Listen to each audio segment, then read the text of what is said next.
We now present For the Record. Welcome to For the Record. I'm Will Keneally. On Tuesday, voters will cast their ballots. And we'll have full breakdowns later in the show of the county executive and constitutional questions on those ballots. But we start with the presidential election. Now, if we weren't feeling important enough here in the Badger State, we received visits from both presidential campaigns on Wednesday this week.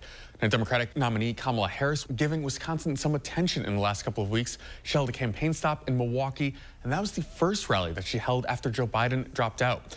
Now, her rally this week in Eau Claire was one of the first stops that she did to introduce Minnesota Governor Tim Walz as her new running mate. And yesterday, I announced my running mate in this campaign, Governor Tim Walz. Being a Midwesterner, too, I know a little something about commitment to people. I was born in a small town in Nebraska where community meant everything. Oh, it really is good to be back in Wisconsin. So, listen, let me tell you, I am clear. The path to the White House runs right through this state. And with your help, we will win in November. We are going to win. Now, at almost exactly the same time, Republican VP candidate J.D. Vance landed in Wisconsin for his own event. He actually met Harris's plane on the Eau Claire tarmac. One, just get a good look at the plane, because hopefully it's going to be my plane in a few months. But I also thought you guys might get lonely because the vice president doesn't answer questions from reporters. At an airport equipment manufacturing facility just a few miles away, Vance took questions from local reporters. So we are far away from the Mexican border, of course, but we're not far away from the fentanyl that Mexican drug cartels bring into communities like Eau Claire. And that's why I talk about it. Every state is now a border state because every state is affected by the problems. That's all on the top of the ticket this November. And on top of that, this coming Tuesday, voters will cast their votes for down ballot races here in Wisconsin for the state's partisan primary. Now, for more on these races, we turn to Cap Times reporter Andrew Ball. Thanks so much for joining us. Hey, thanks for having me. So I always like to kind of broaden this out a little bit. You know, people look at their ballot and think, oh, these are like our city council alders that might be on the ballot, but this is not that. This is the state legislative races. Who are they? Kind of what do they do for, you know, people in their day-to-day lives? Yeah, well, that's a great place to start because, you know, people drive by the Capitol. They probably have heard a little bit about what goes on in there, but, you know, these are really important races for policy. You know, these are the people who pass a budget that determines how much money goes to things like schools, roads, healthcare, public services, and the like that cover all Wisconsinites. You have in the state Senate, you know, there's a state Senate primary in the ballot. Those are the people that approve the cabinet members for Governor Evers and you know, shape who gets to serve in his administration. So, you know, a lot of really important issues, and this is a particularly important election because we have, for the first time in a while, legislative districts that look a little bit different. And, you know, people across the state and across Dane County are going to see races that maybe they haven't in a while because their districts changed in a pretty big way. And there will be a new Madison district in the state assembly. We'll get to that in a second. I want to start with that state Senate district, Madison's east side. That's one being left by State Senator Melissa Agard. A big, interesting Democratic primary. I mean, a lot of these Dane County races will be Dem-focused for sure. But who are we seeing run in that? Yeah, this one is interesting because typically when a state Senate seat opens up, you'll see interest from members of the state assembly. There are 99 members of the assembly. 3 members in the state assembly for each state Senate district. And usually they'll kind of go behind the scenes and work out who's going to run. In this case, all 3 assembly members in this district decided to run. So you have State Representative Jimmy Anderson from Fitchburg, Representative Samba Balde from the east side of Madison, and Representative Melissa Ratcliffe from Cottage Grove. So that already makes things kind of interesting. You have 3 people who are known quantities in state politics, and you know, have some level of name recognition, have some level of fundraising ability. They all have had fairly strong fundraising records to date. And so, you know, a lot of it comes down to, in these races, they have pretty similar policy viewpoints. I think it's going to come down to, for voters, kind of which personal story resonates with you. And each of these candidates kind of have a different background, different levels of experience in government and in kind of their favorite policy areas. And I think it's going to come down to who gets that message out and for which one of them really kind of is able to get through to voters. And these are races where they have to give up their assembly seat to run for Senate, right? So 2 of them will be out of a job after this election. Yeah, and that's had a lot of really interesting kind of knock-on effects elsewhere in Dane County, where you have a lot of other open primaries that people maybe didn't anticipate. Assembly District 77, that's one with that new redistricting that's kind of newly created for Central Madison. Who are we seeing run in that? Yeah, so that's a 3-way primary, and that district is really interesting, and it's almost a shame that the August primary comes when it does, because it's the first time in many years that the entirety of the UW-Madison campus is in one assembly district. So already you're going to kind of start to have a different perspective, kind of a unified voice on things impacting higher education, which we've been talking a lot about the last couple of years. But the 3 candidates running in that, you have Renuka Mayadev, who works in maternal and infant health. So already she's emphasized healthcare policy a lot. Thad Schumacher, who runs a pharmacy in the community, again, heavy emphasis on healthcare. And Chuck Erickson, who is a longtime Dane County board member representing the Greenbush, Vilas neighborhoods in Madison. And he has been drawing on a lot of his experience on things related to the environment, on LGBT rights, and saying, I'm the voice of experience. And it will be interesting because these are 3 people who are, maybe have some, Supervisor Erickson's been in public life for a while, but you have 3 kind of different levels of policymaking experience, and it'll be interesting to see which really resonates with voters on Tuesday. The other fascinating thing for me is this is certainly the primary, but this is heavily Democratic districts, right? So essentially whoever wins on Tuesday, essentially a foregone conclusion that they'll win in November, right? Yeah, in the 3 races we've been talking about, actually, there's no Republican even on the ballot in November. So, people kind of wonder, like, is there any point in going out to vote in a primary? In this case, it is, because you're not going to have a choice in November. If you want to make your voice heard, you got to get in there and do it now. Other race I want to highlight, too, from the Dane County area here is Assembly District 78. So that's one of those where it's shifted, but we do have an incumbent, Sheila Stubbs, is running in that, but she also has a primary challenger as well. Yeah, and this is unusual, and we've seen this a few times this cycle on both Democrats and Republican primaries, where the new maps kind of prompted someone to say, I want to challenge a sitting legislator, and usually the parties kind of work behind the scenes to make sure that doesn't happen, because it can get a little messy. In this case, though, I think we've seen the challenger, Maya Pearson, who is vice president of the Madison School Board. She's tried to present herself as a younger, fresher voice. I think she has some endorsements from State Representative Francesca Hong, from a few more quote-unquote progressive voices.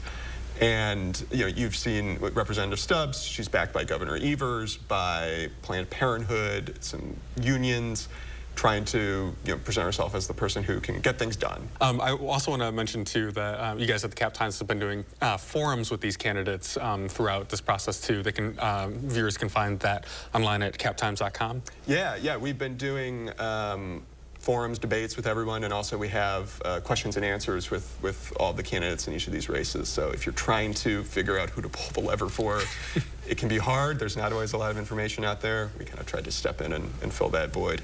We love that. A lot, certainly, on the ballot Tuesday. Anything else that you have your eye on? Yeah, so I'll quickly drop in. We talked about Representative Stubbs having a primary challenger. There's one other race in the Dane County area that has a similar dynamic, and that's out in Assembly District 80. Representative Mike Baer of Verona has a primary challenger from Nazwa Wahele, who is a alder from Madison, kind of the far west side over by Elver Park. So, again, a very similar dynamic where, the maps changed and someone saw an opportunity to run. This district now includes parts of Madison, whereas it didn't before. And that'll be something interesting to see on Election Day, which is, how does turnout fluctuate in some of these new areas where people are either maybe excited by having choice and not having a different district, or maybe are confused or uncertain of what's on their ballot. So Plenty to be watching for on Tuesday. We will be ready with that election night pizza come Tuesday.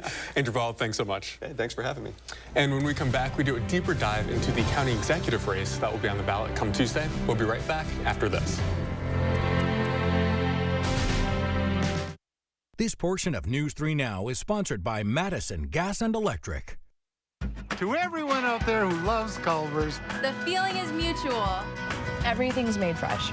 everything. Everything. It's our pleasure. This is me and my happy place. I wouldn't trade our Culver's for any other restaurant.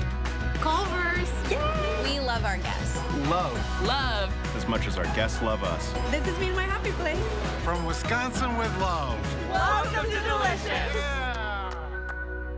I'm so happy. I just put this dress on that I haven't worn in over 10 years. This summer, feel confident from head to toe with Sono Bello Permanent Fat Removal and get summer body ready in just one visit. I saw the results immediately. It's the best I have felt since I was in my 20s. My waist is tiny. I'm very, very happy. I'm nearly 50, y'all, and my abs haven't been this flat since before I had kids. For a limited time, take advantage of Sono Bello's biggest sale of the year. Sono Bello's board-certified surgeons use micro-laser technology to safely target and remove your diet-resistant fat cells for good on your stomach, hips and thighs, back, and so much more. It will change your life. It did for me. I can't wait till the summertime hit. Hot Mom Summer, here I come. Call 1-800-905-6520 now or go to sonobello.com to claim special pricing. Kamala Harris has taken on gang members to get justice for victims, taken on big banks to pay back people they ripped off, taken on drug companies to cap insulin at $35. Now she's running to take on greedy corporations who jack up prices to lower everyday costs for working families. They're spending millions on ads attacking her because she'd be a president who fights for you. FF PAC's responsible for the content of this ad. Welcome back. There is a rare nonpartisan race on Dane County voters' ballots on Tuesday, a special election for Dane County Executive. Now, this comes after former County Executive Joe Parisi retired earlier this year. Now, the field of 4 candidates will be winnowed down to 2 after Tuesday's primary. In the race right now are Melissa Agard, Dana Pelabon, Wes Sparkman, and Regina Vitiver. News 3 Now has done a series of interviews with the candidates running. We'll share more from our interviews here. Why county executive? We have a really strong foundation that has been set by previous leaders such as Kathleen Falk and Joe Parisi in their roles as county executive. I am very proud, additionally, of the work that I've done on the county board and as the state assembly representative and as a state senator, including leader. But to be able to turn my attention to a community that has provided me with so much over the years and provided my friends and neighbors and my kids is so exciting. And I know that Dane County and the state of Wisconsin will be served by having someone who understands the importance of both of those governments and how important it is that we collaborate and lift one another up.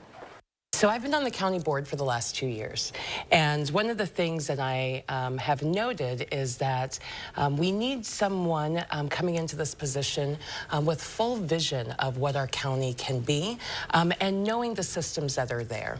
I've spent the last 10-ish years being an executive here in our county, and I've spent the last 30 years doing work with all of the people that are in our county and our surrounding cities. And I felt that my experience, especially after the experience I've had on the county board, really lended to furthering the work that we have already started. And the county executive's position is a great position to, again, lead a vision for our county. And that has been one of the things that I've been doing in various areas for a while now. I had the unique experience of when I first started in government work, of working for the state of Wisconsin as an intern. Then I think it was the Department of, it became the Department of Workforce Development. Before that, Department of Health and Social Services, I think, but it transitioned then. And you know, I did feel some distance between getting the chance to actually work with people versus hearing about policies or learning about policies at that time. And it was a good lesson. It was a good thing to learn. And very, you know, it was more distance there. After getting a chance to volunteer with the city of Madison and do more with local government, I did accept a position working with Dane County in the Department of Human Services when I first started. And for the point of, the goal of really working directly with people. I joined the Emerge Wisconsin class of 2017 and was really interested in moving into an opportunity to learn how to run for office, and feeling that that was an opportunity for a way for me to continue to give back to my community.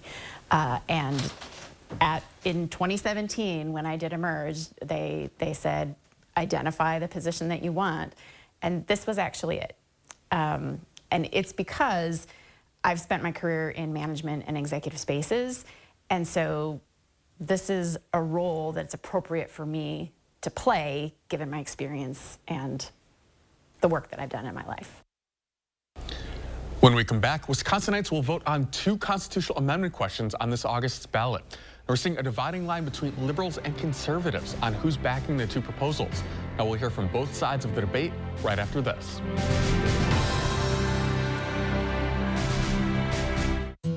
Hanson's knows what your home means to you.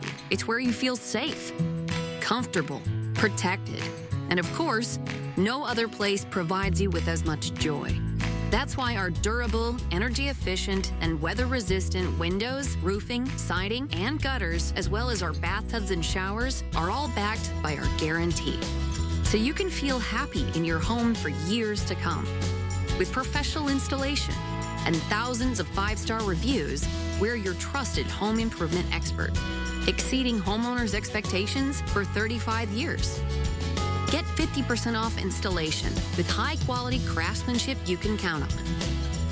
Or enjoy no interest and no payments for 1 year.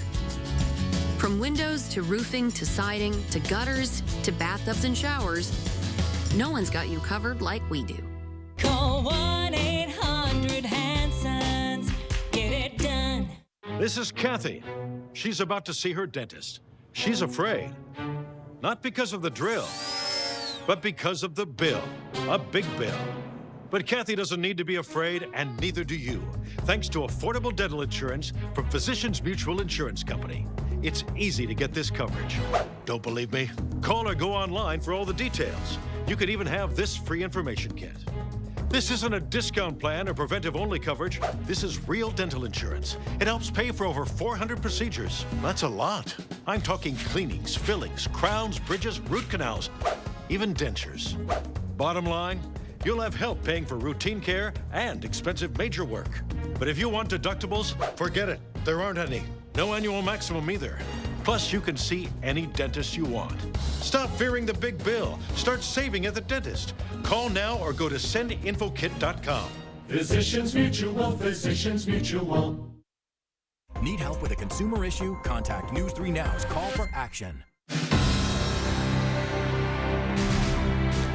Welcome back. Wisconsinites will vote on 2 different constitutional questions on Tuesday's ballot. Now, in short, the questions ask whether the legislature needs to sign off on how money is spent by the state. Now, the first question, does the legislature need to sign off on all spending?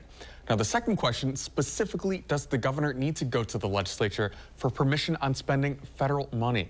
Now, this harkens back to the pandemic, where the governor was able to set the direction of federal ARPA dollars coming into Wisconsin. Now, that laid the groundwork for the fight between Governor Evers, who's a Democrat, and the Republican-controlled legislature. Now, we'll see both sides of the aisle campaigning over these constitutional questions heading into Tuesday, during by what all accounts will be a very low turnout August election here. Now, Democrats are urging a no vote, while Republicans are urging a yes vote. We sat down with both sides for more on their push for this ballot question. We spoke with Secretary of State Sarah Godlewski at the State Democratic Party headquarters in Madison.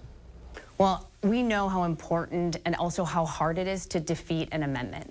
So if you look at the history of Wisconsin, we have not effectively defeated, we've only defeated one. Since 1997, there have been 12 constitutional amendments, and we've only defeated one. It's hard to defeat an amendment because we don't see constitutional amendments very often here in Wisconsin. So when we see one, we think, oh, maybe this is a change that should happen. And we saw that most recently on the spring ballot with the way that funds affect our local clerks.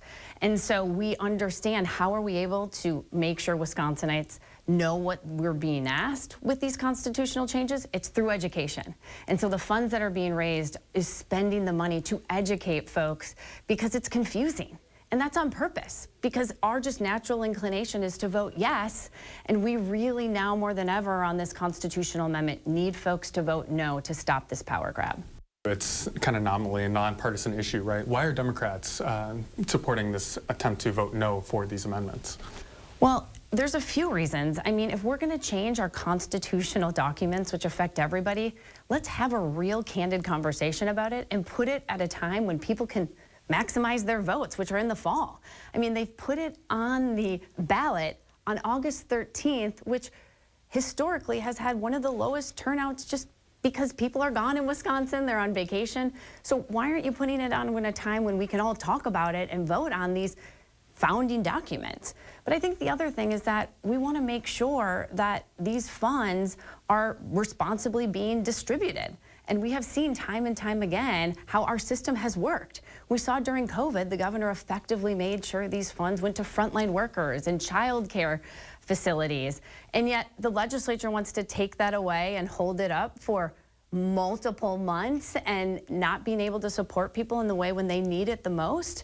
And that's really concerning for us. And so that's why we're taking the time to make sure that we're talking about this, educating folks, because they have done this in a way that is confusing and at a time when people aren't actively involved in the process. So I'm trying to get a sense too how this might impact people's day-to-day lives. So if you're trying to do kind of a grocery store pitch for why people should vote no on these, what would that look like? Well, what the amendments, both of them will do, and why we're encouraging people to vote no, is that let's say there's a tornado. We're coming into tornado season. We're coming into mass flooding season. The governor can get money from the federal government when he declares a state of emergency, and he can immediately then make sure that money goes to the frontline workers, our homeowners, or people who need it. Well, what the legislature is trying to do is say, no, no, no, no, no, no. You should come and talk to us. And we've seen what happens. I mean, during COVID, a pandemic, they were the least active full-time legislature in the country. They didn't work for over 300 days. They can't effectively make sure we get funds immediately. And so these are the concerns that we're going to have, is how could those funds quickly get to the folks that need it when they're constantly in gridlock? For more on the yes perspective, we're joined by Rick Essenberg with the Conservative Wisconsin Institute for Law and Liberty. And thanks so much for joining us. Thank you for having me. We've also heard from some people, perhaps on the left, who say that they want the governor to have a certain level of emergency power to spend these funds. We've also already seen the state Supreme Court address the emergency declarations issue with the governor.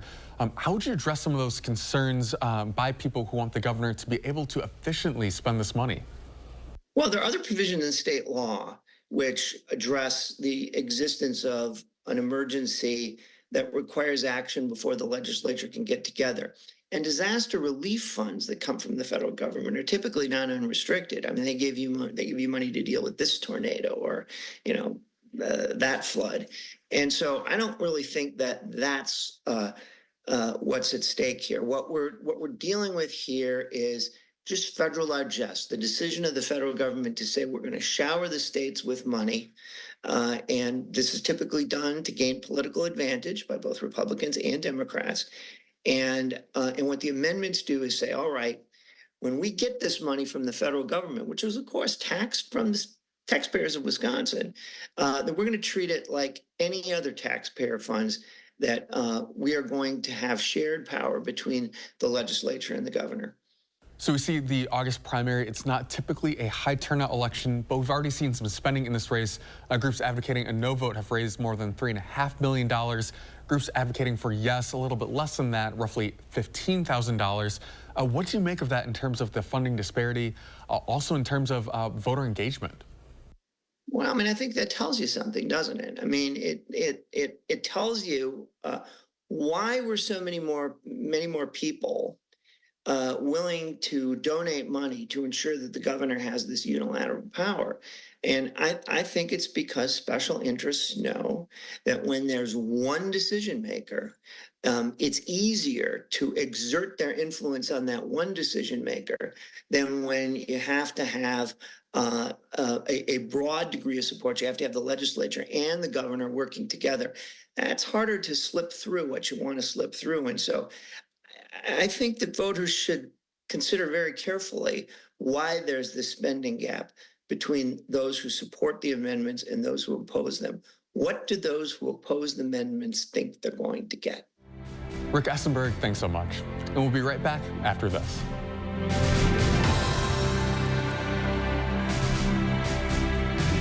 Melissa Ratcliffe, a working mom, is the only woman running for state senate in District 16. Republicans in the state senate are attacking abortion access. Melissa Ratcliffe will always defend reproductive freedom. Melissa Ratcliffe, a proven fighter for our rights. These were my great-grandpappy's glasses.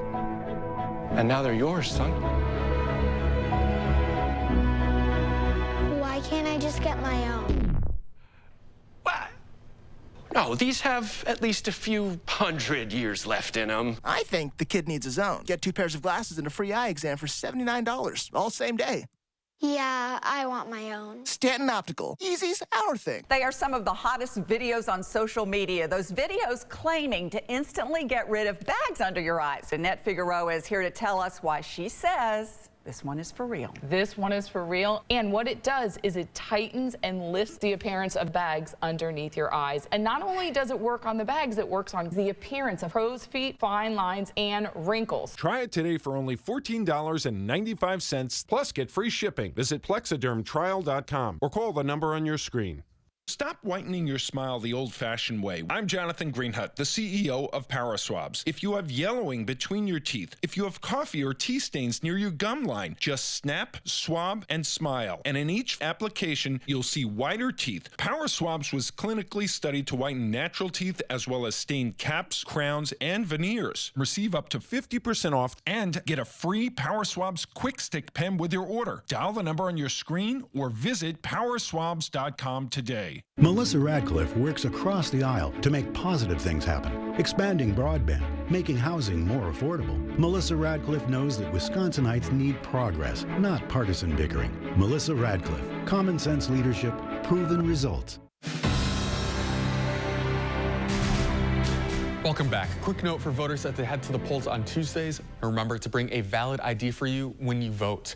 Now, as long as you are in line by 8, you will still be allowed to vote.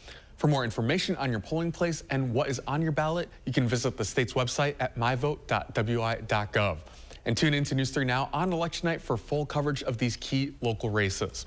That does it for us this week. I'm Will Keneally. Have a great rest of your weekend.